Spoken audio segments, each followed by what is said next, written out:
So, hi, I'm KB with Nerdophiles. How are you both? Hi, KB. Lovely to meet you. Listen, I have seen the first 5 episodes and I love it. Like, it is so, so good, truly. So I want to start with you, Sherman. Can you share a little bit about like what was the most creatively challenging episode to craft for you this season? Oh, that's a great question. What is the most? I mean, I can't give too much away because obviously this is a mystery and we don't want to spoil it. There is an episode. It's episode 4 that is written by Francesca Butler. That was a really tough one because it was about Addison and the judge's relationship, and in examining the relationship, some secrets are revealed to Addison.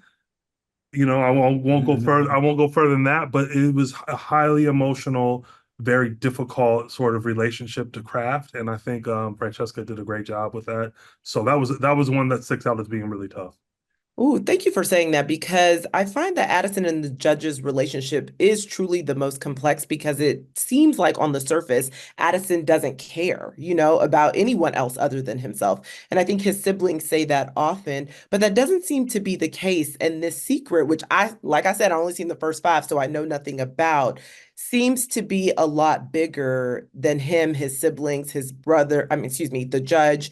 Like it seems to be a lot larger than himself. And so I'm curious to see how that progresses Addison's character forward. So thank you for saying that. Yeah. And for you, Damian, can you talk a little bit about the creative rewards of being able to really set the tone for the entire series by directing the pilot? Because a lot hinges on that.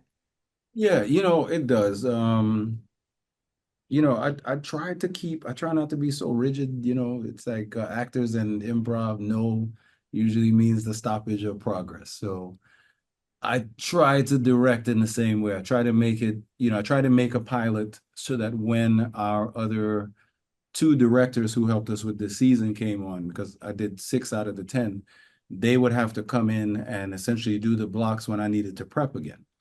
And I'd always say to our DP, Sean, when we were doing the pilot, I want to make this show in a sense that even when Sean goes on to do something else and we have a change of crew, that everyone can make it. Like I didn't want to set up a show that was harder for the other directors to come in and be like, man, I'm not getting you guys the same quality that you got. So for that reason, the number one stickler was just to capture the moments very honestly.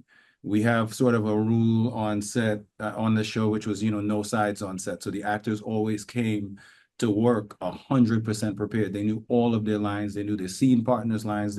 No one really called out for the script supervisor. But with that knowledge and with the honesty of the performance, and I like to call it me capturing lightning in a bottle. That's what directing is to me. Each of my actors have that lightning. Is just for me to grab that. And I do try to convey that to the other directors that come after a pilot block that, hey, I know this seems crazy, but this is all we're doing here. And I try to simplify that so that we can have an ease of a workspace because this job is tough and it will get tough when you least expect it. So the best thing that we can think is like, I don't really have to think too hard about how we shoot the show though, right? I can really focus on the performance and I can really focus on something that tells me, no, the Garlands aren't like that. That was almost more important on this show was to say that the Garlands don't do that as opposed to saying, oh, we only shoot these shots on Steadicam here. It Mhm. wasn't that. It was, we are trying to give our audience back a very honest depiction of something that does exist, that is out there in the world, but because we are, I guess, the minority audience, sometimes it isn't depicted as such. Sometimes our stories have to be larger than life for us to even get a simple story. This was a simple story about people who are actually larger than life. Oh, I love the way you said that. Well, let me just tell you, you guys have done a seamless job. I mean, from the acting to the directing, the writing, even the sets and the costuming. It's really, really beautiful to see. And I truly cannot wait to see how these final episodes unfold. I'm trying to let y'all go so that I can watch it selfishly. But thank you both for taking the time to chat with the Nerdophiles. Really, really appreciate it. Thank you, KB. Thanks. Have a good day. So, hi, I'm KB with Nerdophiles. How are you both? Oh, Hey. wonderful. Oh my goodness, I am loving, loving, loving the show. So, let me start with you first, Grantham. So Tal is having kind of a whirlwind of a time. I mean, it's almost as if every single person he is or was close to have a mountain of secrets. So how do these secrets kind of impact his own mental health? And how do they also kind of inform the man he becomes as the season progresses? Because I've only seen the first five. I think that's a brilliant question because that's the journey that we're on as an audience. You kind of watch the show through Tal's eyes in the sense of like, okay, well, this is who his dad was, a revered judge, and this is who his wife is, a revered lawyer who's about to become a judge.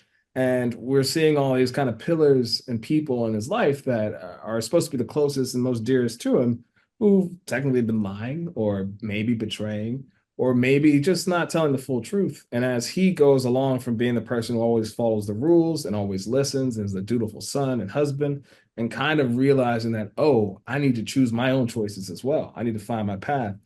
It does sort of unravel all around him. Sometimes things get messy before you can clean them up. And I think that's the journey that we're on with Tal. Oh, I like that you said that because they definitely are messy. I mean, right now, it's like by the end of episode five, it's truly a mess. But you're right. For things to get messy, they have to be cleaned up. And so, one of the biggest things that he's dealing with, obviously, is his relationship with his wife, Kimmer. So, for you, Paulina, it feels as a viewer, it feels a little like Kimmer is only using Tal and his family name to kind of secure career ambitions. So, do you think the love for Tal is really there, or do you think that like Kimmer will fully choose Kimmer over everything? I mean, I think Kimmer does love Tal. Kimmer does love Tal. I mean, I don't think you can share that much of a life with someone and not. I think the strain, the initial strain that you see from episode one comes from the fact that they had planned a certain life together and it's not quite where they wanted it to be at the point that we meet them. And maybe as you start to watch it a little bit further, it's where Tal wants it to be, but not quite where Kimmer wants it to be. And that's where kind of the ambition starts to take hold. To be fair to Kimmer, though, like, she's in a tough spot where she's has a dream, is on her way to achieving the dream. She has the talent, she has the drive, she has the ability to achieve this dream, and is given the opportunity, a huge opportunity to take a large step forward, but at the same time finds out that her husband's father died. And anybody who's in a relationship would know that, when things are going amazing for you and terrible for your partner, it's a very difficult situation to be in. So I think, yeah, Kimmer's in a tough spot, but it creates, mess. Mhm. And it's hard. It's hard too because whenever you're in a relationship with your partner and things are going well, it's still also like that tough spot of you still having to be able to do what's best for you in certain pockets. And I find that like Kimmer's really struggling with being able to do what's best for her, but also still like help a grieving partner. But also there are a mountain of lies from his father. And there's like this side investigation going on, but also they need to keep their jobs and raise their son. It's a lot. It's Mhm. a lot. It's a lot of mess. It is, but it's good mess. Listen, I cannot wait for audiences to see it truly. I have been telling everyone, like, I'm trying to let y'all go so I can go watch these final three episodes and so I can get the answers myself, and then we can go ahead and come together and have a meeting afterwards, a little debrief about Well, what you still happened. got two more after that. It's a 10 episode Oh, Yeah. series. yes, that's right. That's right. Child, I forgot about the extra two. You're Y'all gonna just be, got you're gonna Yeah, be cooked. yeah. You're just gonna be cooked. You're not gonna have the I last. don't know I don't know about them answers you searching for. right, right. Not y'all just, I mean, man, but I meant the three that I have right now. So I'm Oh, like, okay, got listen, you, got I'm trying to just do you good. that. But my goodness, just I can't wait for audience to see it. And thank you so much for taking the time to chat with Nerdophiles. Really appreciate it. Thank you. Thank you. Thank you. Have a good day. So, hi, I'm KB with Nerdophiles. How are you both? Good, love your background. Thank you. Listen, I've seen the first 5 episodes and it is such a great show. So let me just start with you, Tiffany. For Mariah, it's really her father's death that kind of reignites her passion as an investigative journalist. So, what role does grief and Mariah's almost kind of lack of opening up and feeling the loss of her father, how does that navigate her decisions on this investigative journey? I mean, I think it's completely the lead that is pulling her along through this journey. It's certainly the catalyst, I think, for really finally confronting maybe where she is in life and how did she sort of end up here, aside from her father's death. And I also think the investigation, though, sort of allows her to organically get back into investigative journalism, and in a way where she's, it's done in service to avoid confronting the grief that she's feeling. And does she have kind of any regrets? Her father says to her, don't marry him because you have all of this ambition and it will go away. And he ends up being right. Kind of, does she resent him a little bit for that, do you think? I don't believe that she resents him. I think she probably resents like the patriarchy or the culture, the system that would have led to this, maybe to her own passiveness, or the sort of like realization, they always say like life's what happens when you're busy making plans. And I think that she's maybe realizing, oh, wait a minute, I actually have ended up with 5 kids and a husband, and wait, what happened to my career? And I'm just is that the totality of my identity? I love that. And for you, Bryan, Howard really fell in love with kind of the eager and brilliant woman that is Mariah, but he also offered her a very soft place to land, and he never went back on that promise. He's done that and more for her, particularly when she needed it most. But as the season progresses, and Mariah kind of gets back into her investigative journey, how does that impact their relationship? Does Howard kind of maintain that same level of support he had before, or do you think he really tests him? I think his support wavers for sure, and Mariah going down this path jeopardizes their family, the safety of their family, and I think for him, Howard, family is first, and he loves Mariah, he's supportive of her, but if what this journey is going to threaten our family, then you need to reconsider that. And it's a tricky balance of trying to be there for a grieving wife and be there through support her through her mourning, but also trying to keep her in reality. And I do feel like he knows he fell in love with her because she's driven and she's strong, and he can see that she's unhappy, and I think he does feel guilty, and that's another reason why he is so supportive of her. And he's constantly saying, you could chase your dreams. He does not want to be the reason for her not to chase her dreams. I think he's conscious of that. He got exactly the life I think he wanted. Yeah. The life that he set out to have. Yeah. Yeah. And so hopefully he's just mostly trying to make sure that she also feels that same way, in a sense. Yeah. Like, that she gets the life that she also always wanted to have. Yeah, because he does love her and he wants her to be happy. He's not a sociopath. I don't think. Right. Well, thank goodness, because I cannot take any more drama. I mean, I'm like, please let this marriage survive, because we have some other ones on the thread, okay? They're fine. But thank you both so much. I truly can't wait for audience to see it. I mean, I think the show is brilliant. It's exceptionally good. I'm hoping to get out of here soon so I can finish the last 3. But thank Awesome. you for taking time to chat with Nerdophiles. Right. So hi, I'm KB with Nerdophiles. How are you both? Good. How are you? Good to see you.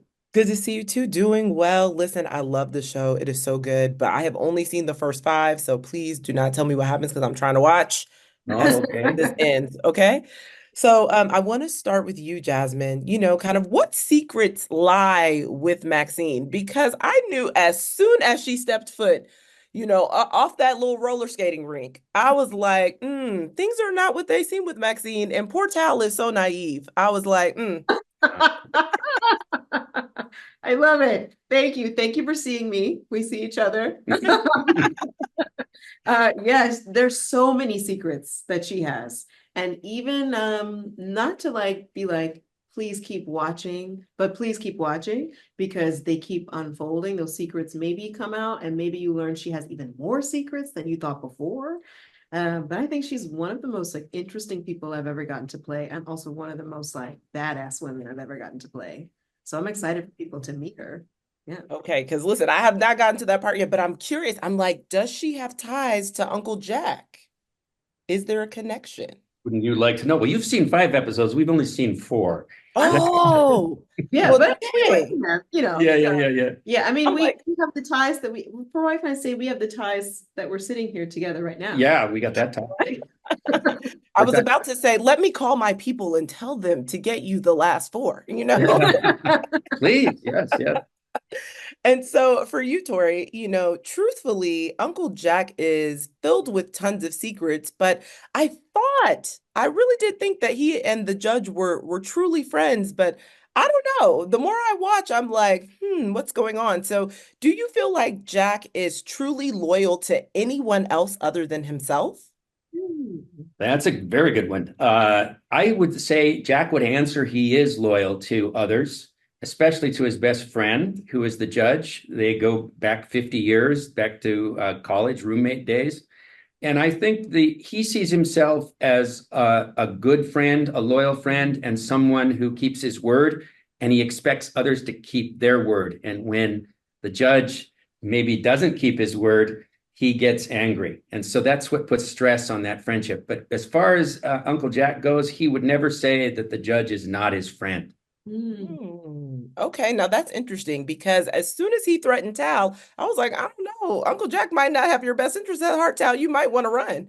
So It looks that way, I have to admit. It does look that way.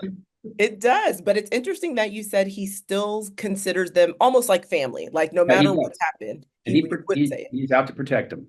Oh my gosh. Well, listen, I truly cannot wait for everyone to see it because it is such an exceptional series.